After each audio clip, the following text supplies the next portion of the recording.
ओम श्री गणेशाय नमः। राधे राधे दोस्तों, स्वागत है आप सभी का मेरे यूट्यूब चैनल पर। दोस्तों, हमारे शास्त्रों में घर में सकारात्मक ऊर्जा बनाए रखने के लिए और घर में सुख समृद्धि लाने के लिए कई उपाय बताए गए हैं।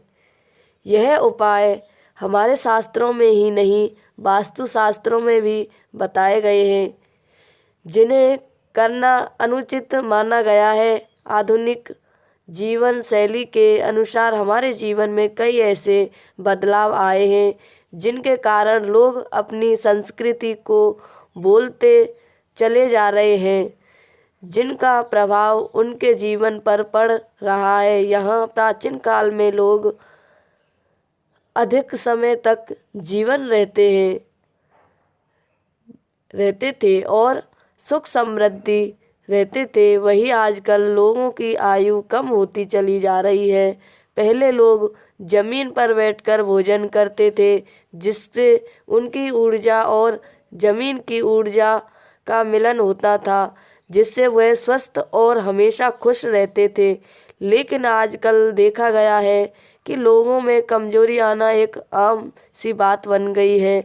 प्राचीन काल ग्रंथों में कुछ ऐसे नियम बताए गए हैं जो हमें ध्यान में रखनी चाहिए। वैज्ञानिक दृष्टि से भी इन नियमों का ध्यान रखना चाहिए। प्राचीन काल में ऋषि मुनियों ने जो हमें नियम बताए थे, वह नियम आज हमें विज्ञान बता रहा है।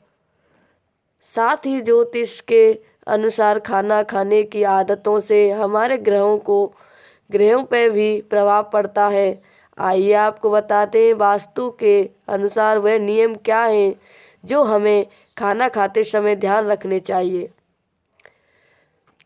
एक पहली बात है भोजन कक्ष, यानी यहाँ बैठकर आप भोजन करते हैं। आप भोजन का कुछ ऐसी जगह बनाएं जो लैट्रिन बाथरूम के ऊपर नहीं होना चाहिए, क्योंकि हमारा भोजन करें बृहस्पति ग्रह का कारक माना गया है और राजा महाराजाओं के भोजन गृह भी ऐसे भी बनाए जाते थे। भोजन कक्ष शौचालय के ठीक सामने भी न बनाए। यहाँ तक कि भोजन गृह की दीवारों, स्थान गृह या शौचालय की दीवारों से भी नहीं लगनी होनी चाहिए। साथ ही भोजन गृह का दरवाज़ा भी शौचालय स्नान गृह के दरवाजे के सामने भी नहीं होना चाहिए। भोजन करते समय दिशाओं का भी महत्वपूर्ण स्थान होता है, इसलिए भोजन पूर्व या उत्तर दिशा की तरफ मुंह करके ही करना चाहिए। यह भोजन करने की बहुत ही शुभ दिशा मानी जाती है। साथ ही इस दिशा की तरफ मुंह करके भोजन करने से व्यक्ति पर हमेशा देवी देवताओं का आशीर्वाद रहता है। यहाँ तक कि उसके घर में हमेशा देवी देवता निवास करते हैं और उससे हर क्षेत्र में यश और सफलता की प्राप्ति होती है और मनुष्य का स्वास्थ्य ठीक रहता है। दक्षिण दिशा की तरफ मुंह करके भोजन करने से भी मान सम्मान की प्राप्ति होती है और उन्हें अपने पितरों का आशीर्वाद भी प्राप्त होता है। परंतु जिन व्यक्तियों के माता पिता जीवित हैं, उन्हें दक्षिण दिशा की तरफ मुंह करके भोजन नहीं करना चाहिए, बल्कि उन्हें पश्चिम दिशा की तरफ मुंह करके भोजन करना चाहिए। भोजन करने से पहले यह काम जरूर करना चाहिए। भोजन करने से पहले अपने हाथ पैर मुंह जरूर धो लेने चाहिए। पैर धोकर भोजन करना बहुत शुभ माना जाता है, इसलिए जमीन पर बैठकर भोजन करने से जल और जमीन का मिलन होता है, जिससे शरीर में सकारात्मक ऊर्जा का संचार होता है, जो मस्तिष्क को ऊर्जा देता है, मस्तिष्क को शांत रखता है और क्रोध का नाश करता है और सुख समृद्धि सौभाग्य की प्राप्ति कराता है।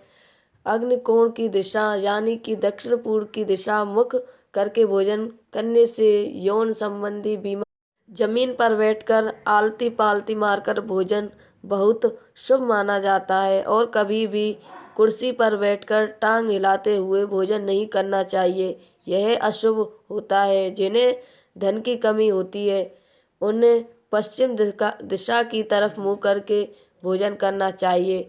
इससे धन आता है और रोजगार और व्यवसाय में उन्नति होती है।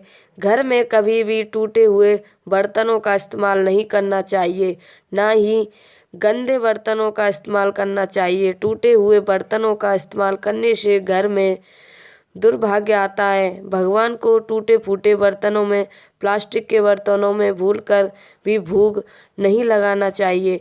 भगवान को भोग लगाते समय हमेशा तांबे, पीतल, सोने कभी बेड पर भोजन बैठकर नहीं खाना चाहिए। इससे राहु अप्रसन्न हो जाते हैं। मिस्टर रोहित से बना होता है और रोहित से गर्मी निकलती है जो हमारे शरीर की गर्मी को बाहर निकालते नहीं देती और गर्मी हमेशा शरीर में रुक जाती है, जिससे हमारे लीवर और पाचन तंत्र पर फर्क पड़ता है। जमीन पर बैठकर खाना खाने से हमारे शरीर का तापमान सही रहता है। कुछ लोग खाना खाने के बाद बर्तन में ही हाथ धो लेते हैं। इससे माँ अत्रपूर्ण का अपमान होता है और चंद्र और शुक्र ग्रह भी अप्रसन्न रहते हैं। दोस्तों, खाना उतना ही लेना चाहिए जितना कि आप खा सके। अन्य का अपमान करने से माँ पूर्ण का अपना श्राप लगता है, इससे घर की बरकत चली जाती है। दोस्तों, खाना खाने से पहले या खाना खाने के बाद लघु शंका अवश्य ही करनी चाहिए, जिससे क्षेत्र ज्योतिष बढ़ती है और अशुद्ध पदार्थ शरीर से निकलते हैं और नेगेटिव ऊर्जा का नाश होता है। दोस्तों, अगर आपको हमारी वीडियो पसंद आई हो तो हमारे वीडियो को लाइक करें, शेयर करें और हमारे चैनल को सब्सक्राइब करना ना भूलें। आप सभी को जय श्री राधे, जय श्री कृष्ण।